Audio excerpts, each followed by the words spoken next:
सर्व स्वामी भक्तांना माझा नमस्कार. मनापासून श्री स्वामी समर्थ. चला, आजचा विषय आहे श्रावण मासारंभ चालू झालेला आहे.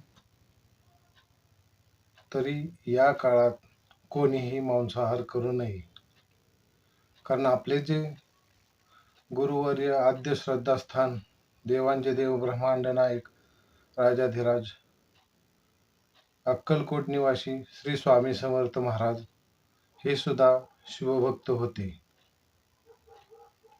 यांचं श्री समर्थांची अमृतवाणी आहेच.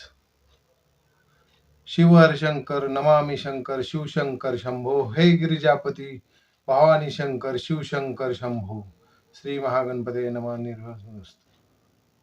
तर स्वामींनी सुद्धा शिवा शंकराची पूजा केलेली आहे. आपण पण श्रावण मासारंभात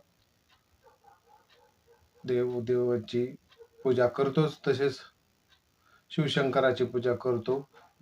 महिला असतील तर महिला मंडळ म्हणजे आपले स्वामी भक्त दर सोमवारचे उपवास करतात. या महिन्यामध्ये पण उपवास चालू करावी, कारण या महिन्यामध्ये पवित्र असा 5वा महिना आपल्या हिंदू धर्मात गणला जातो, श्रावण. तर या मासात आपण जर उपवास केले तर देवदेवतांना प्रसन्न करायचे असले तर हा पवित्र महिना मानला जातो आपला. त्यासाठी घराघरात बंधू भगिनींनी आपल्या स्वामी भक्तांनी हा महिना पूर्णपणे मांसाहार विरहित केलाच पाहिजे. तर स्वामी भक्त हो, सांगायचा विषय म्हणजे कसा, हा महिना वर्षातून 5वा महिना असल्यामुळे तो आपल्या पवित्र स्थान आहे आपल्या हिंदू धर्मामध्ये. त्याचं महत्व असं की स्वामींनी सुद्धा शिवशंकराची पूजा केलेली आहे. आपण तर स्वामी भक्त आहोतच. त्यात नक्कीच आपले श्रद्धास्थान गुरुवर्य आपले देवादिदेव ब्रह्मांड नायकाच्या चरणी लीन होऊन यावेच. म्हणतात ना, कधीही वेळ मिळत नाही तर या महिन्यात नक्कीच वेळ काढा स्वामींच्या भेटीसाठी, स्वामींना भेटण्यासाठी अवश्य जा, कारण हा सगळ्यात आपला पवित्र महिना म्हणून गणला जातो. तसेच महादेवाला पण आपण पवित्र महिन्यात पिंडीवरती बेलफुलं वाहिलंच पाहिजे दर सोमवारी. पुरुषांनी शनिवारी गेले तरी चालतं, महिलांनी सोमवारी जावे.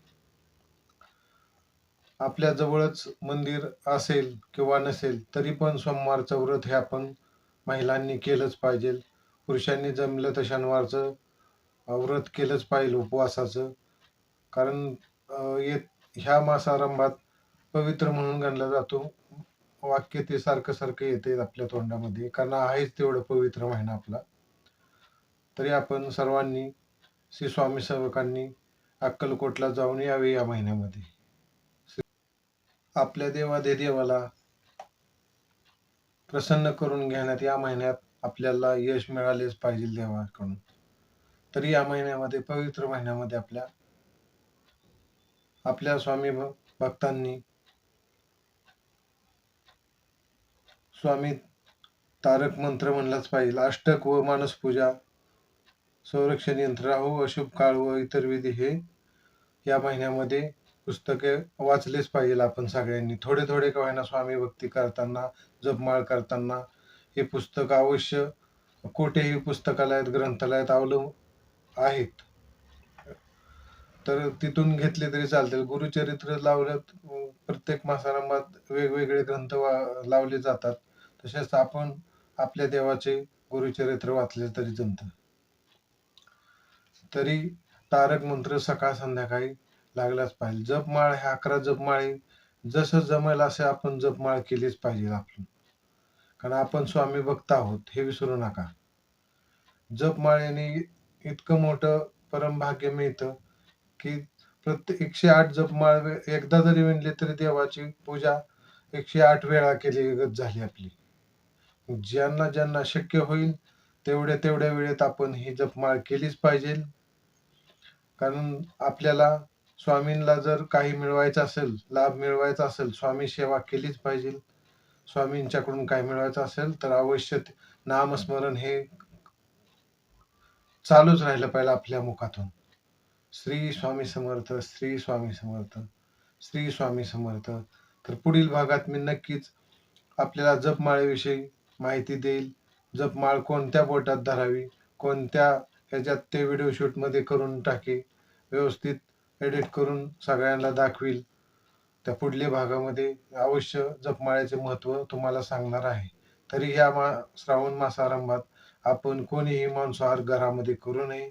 ही पवित्र महिना असल्यामुळे आपल्या घरात वास्तू व्यवस्थित राहणार पाहिजे, मुलाबाळांना आशीर्वाद चांगला मिळाला पाहिजे, वडीलधारी आजारी नाही पडले पाहिजे. ह्या हेतूने आपल्या घरात तारक मंत्र चालू करा किंवा आपल्या जपमाळ कंटिन्यू चालू करा घरामध्ये.